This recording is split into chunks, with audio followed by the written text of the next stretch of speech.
Nothing is more powerful than a mind that is made up. A woman that has made a decision. Oof. I love that. I love that. I'll drink to that. Living in my dreams, living in my dreams, living in my dreams, living in my dreams, living in my dreams, living in my dreams, living in my dreams. Hey y'all, what's up? It is a chit chat type of Sunday, and I'm uploading a little bit later in the day than I normally do. Welcome to my channel. My name's Patrice. If you're new here, I'm happy you're joining us. Welcome, welcome. I am currently drinking a matcha sakura latte. Totemo oishii. It's two of my favorite Japanese flavors, matcha and cherry blossom. So the two combined, I have got both of these during my time in Japan, and it's like my favorite. So let's get into it. Today's topic is consistency. The only sure way to fail is to stop moving. Like, the only sure way to not get to your destination is if you stop moving forward. If you think about it, when you're walking, you just keep putting one foot in front of the other. And eventually, wherever it is you're walking, whether it be to your bathroom, to your office, to your car in the parking lot, you're going to get to your final destination because you just keep putting one foot in front of the other. But imagine if you just stopped and stood still. You're never gonna get to your car. But because your car is just it's so close, it doesn't take rocket science to believe that you're gonna end up at your car, because it's not very difficult to do. When you wake up in the morning, you get up and you walk to the bathroom, and easily you arrive in the bathroom and you do what you gotta do. It's not something that you have to really exercise any type of muscle for. And what would it look like if, for our goals, our things that we want to accomplish, would it look like if we saw it the same way as just putting one foot in front of the other consistently? Whatever it is that you have to do to get to where you want to go, just keep putting that one foot in front of the other. Don't think about what's ahead. Oftentimes we look big picture, we look way too far ahead, and it overwhelms you. It makes you stagnant. It makes you think that you're never going to get there. Because if you think about it, imagine that you set out walking and you're like, today I'm going to walk to Massachusetts. The idea of that, how long is it about to take you to walk from LA to Massachusetts? It doesn't seem fun. It doesn't seem attainable.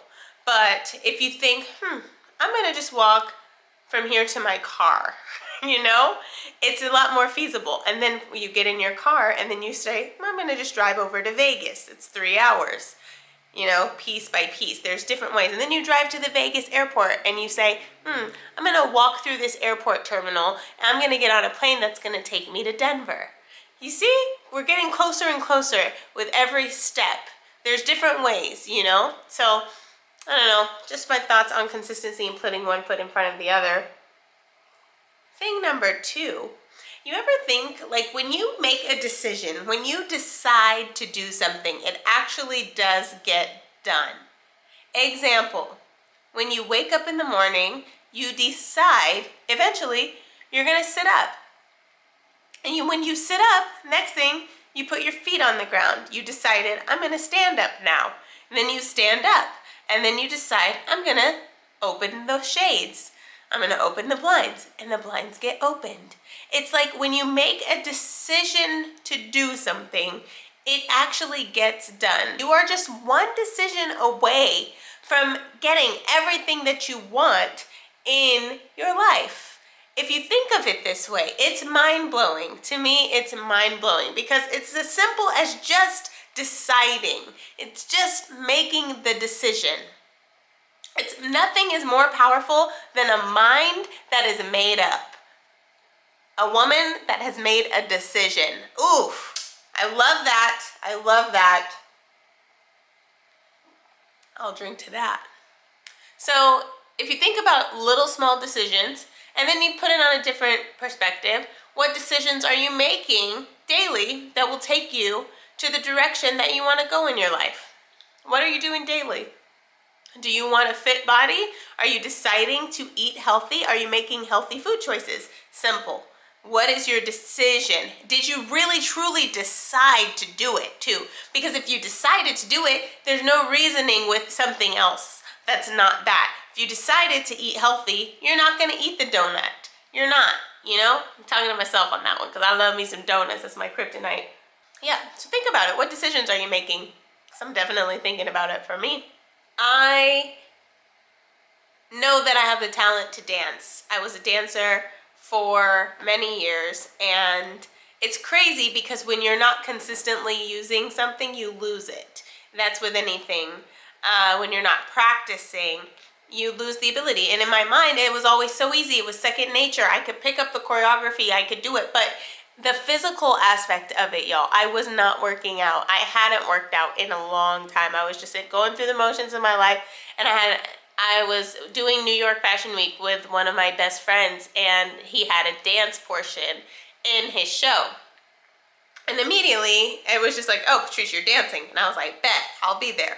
So I show up, and I was like learning the choreography, and my body, guys, like my body wouldn't do it. Like dropping down to the ground and scooping and standing back up and using my quads and using my abs and my arms, and like what we were, I couldn't do it. Like my mind could do it, but my body would not cooperate, y'all. And it was the most disheartening thing for me because I wasn't able to dance. I had to just model, and I couldn't dance because the choreographer, after the first practice, he went to my friend and was like, your friend isn't the caliber of dancer that we need for this performance.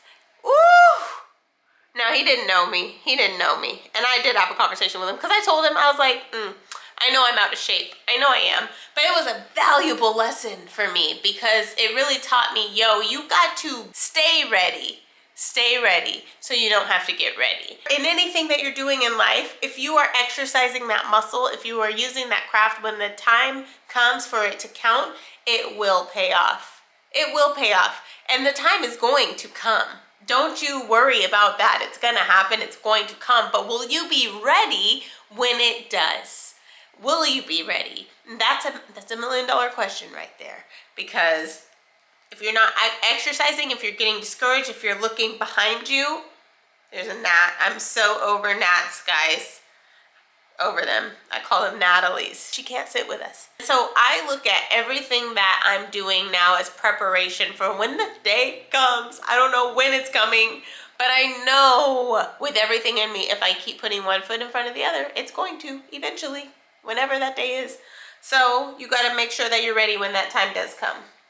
The market for influencing is social media marketing, all of that. It is so saturated, and everybody and they mama is trying to break into social media influencing and all of that, which, I mean, it does seem like a dream. And let me tell you, like my mother, God bless her, she used to stand in the doorway of my room when I was a teenager and be like, Patrice, you need to do a YouTube channel, and you need to put your clothes on, and you could say to everybody, hello everybody, what's up? This week we're talking, and she would have a whole script and give me a whole play-by-play of what I should do for YouTube. And I would just be like, Mom, if you care so much, you should do it. You should do it yourself. I ain't doing it. But you know what's actually crazy is I did want to do it. I just, I don't know, I just didn't believe in myself at the time. I was like, I'll get around to it, which is so funny because here we are like, what, 9 years later, and I'm sitting in front of this camera talking about it. But I did start a YouTube channel actually back in 2016. I started uploading my videos, and I actually did do it. But I was married at the time, and my ex-husband was in all of those videos, and so I took them down when my marriage ended. Moment of silence for those YouTube videos that nobody will ever see, because And I had this belief that I couldn't do it on my own, and I'm not even gonna lie to you, lately that desire to like have a companion has been awoken again, and it sucks because I was totally good. It was sleep, y'all. It was sound asleep, and I was like, oh, I'm good. And I still am good, don't get me wrong. But that part of me, that desire to care for someone and love someone it woke up. And so now I'm like, okay, well, at least I know I like have the desire to still have a family, and I'm not like, standalone Sally or anything. So I'm doing it by myself. But gosh, could we imagine, like, what if I would have never stopped doing my YouTube and I would have just kept doing it? Things could be different today. But things are as they should be, don't get me wrong. And if you really look back through my channel, you see that I have been doing this since 2019. So it didn't take me too long. It didn't take me too long. I hopped on the train in 2019. And here we are. So I see so many people that are posting consistently too. TikTok, that's been my feed lately of everybody trying to get to 10,000 followers on TikTok. And there's this trend, help me out, reach 10,000. But I go to some of these people's profiles and their TikToks, and I see beautiful women. There's so many pretty girls in this world. There's so many beautiful women. There's no shortage of them. But I wonder, like, what is the substance behind what you're posting? I see beautiful girls that are just like looking at the camera, like, just like that. And I wonder, like, what is their motive behind posting? Like, what are you teaching people? Why should I hit the follow button? And I ask myself the same thing when I look at my social media, because I'm like, what's my message? Like, what am I communicating to my audience? What is it that I want to convey with you guys? Like, information. My hope is that I can have an impact while generating income. I would love to, first and foremost, have an impact. Like, and I've said this in another video, when I get to the end of my life, I would really hope that I could say to God, I've used everything that you've given me, because I know to whom much is given, much is required. And I just feel like I have so much to share, so much to give. My skill set, I'm very good with clothes and putting things together, so I use that avenue. But my heart, I have such a heart for women and their worth and their value, and women that stay in toxic, abusive relationships. I just want them to know that they don't have to stay there. Like, caring for somebody while it's killing them, oh my God. It burdens me. It pains my heart because I've been her. And I, now on the other side of things, I just see that there's so much life to be lived, and it's so beautiful when you're free of that. And what better way to communicate and unite women through style and fashion? We all love, Sephora is $1 trillion company, y'all. Like, we love beauty. For me, I just am like, that's my skill set. I have an ebook that I wrote, and that helps you create a solid sound wardrobe based off of the things that you typically feel most comfortable wearing. And so my content that I post on TikTok, and I'm doing shorts, but Instagram, I don't like it. But anyway, my content is pushing that narrative. And it'll help you create a wearable, functional wardrobe for yourself so that you stop making pointless clothing purchases. If you are one of those beautiful women that are posting content consistently, keep going, don't stop, but think about what is your message. There's a difference between posting content and posting videos. So of course, sometimes it's cool to be like, hey, look at me, I'm kind of cute. Clearly, I am on this journey myself. My goal isn't to be some influencer with 1 million followers and living that lavish lifestyle of, everything getting paid for me. I don't necessarily, now don't get me wrong, I ain't even finna front. That would be great and nice. But I have had some virality, and there comes a pressure with that. Knowing that when you hit the post button, millions or thousands are going to see it, potentially. There's a little pressure with that. And I don't take it, lightly, but I also, I'm like, yeah, it's something I'm mindful of. I'm very demure, very mindful, very cutesy. So something to think about. But my point is, I'm on this journey myself, and truly, my motive in posting consistently, my motive in doing this is just simply because I have something that I want to share with women and with you guys, and I genuinely enjoy doing this. I genuinely enjoy creating a community of people, and I want to hear from you guys. Like, genuinely, I love when I get comments. I love hearing from you. I do my best to reply to as many as I can, and so let me know, like, what's up? Say hi, shoot me a DM here and there. Follow me on TikTok. It's the same handle, Patrice the Fashionista. I'm very active on TikTok. I love it there.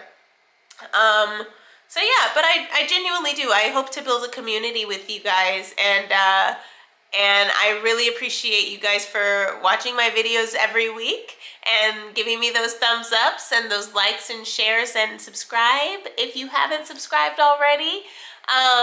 Hopefully this video has given you some golden nuggets. Comment below anything that stuck out to you. I would love to hear from you. Hope you have a great week. Be blessed, and I will see you guys again next Sunday. Bye.